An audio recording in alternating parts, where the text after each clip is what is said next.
Alas 5 pa nga lang ng umaga mga be, ay gising na nga ako. Maaga akong pumunta sa gripo mga be para maligo, maghugas ng plato at naglaba na nga rin ako mga be ng aming kumot. Simula dati pa talaga mga be ay kinahiligan ko na talaga na gumising ng maaga para mas marami akong magawa dito sa bahay. Nangihina kasi ako mga be kapag wala akong ginagawa dito sa bahay, kaya nilaban ko na lang yung kumot namin mga be since malapit na rin yung bagong taon. Pagkatapos kong ang laban ang kumot namin mga be ay naghugas na nga rin ako ng plato namin. At pagkatapos kong ang hugasan ang plato namin mga be ay naligo na nga rin ako mga be para makauwi na ako sa bahay. Araw-araw ko nga pala yung ginagawa mga be, ang maligo ng maaga at maghugas ng plato.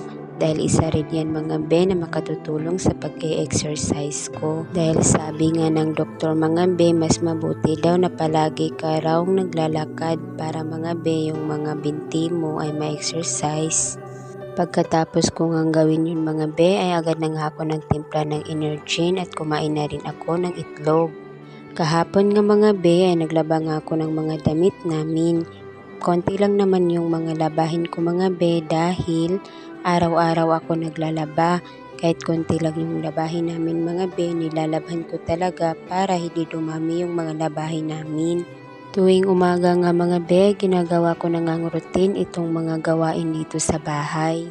Mahirap na mga be kung palagi lang tayong nakahiga at natutulog. Baka mas mahihirapan pa tayo mga be kung manganganak na tayo.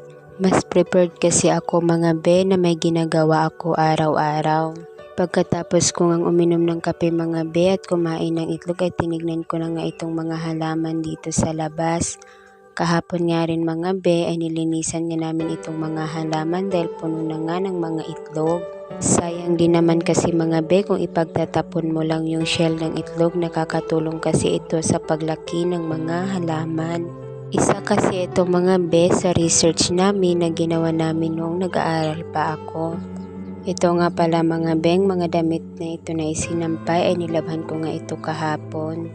Makikita nyo naman mga be na super ganda ng panahon ngayon kaya hindi ko na sinamantala mga be at naglaba ako ng kumot ngayong araw na ito.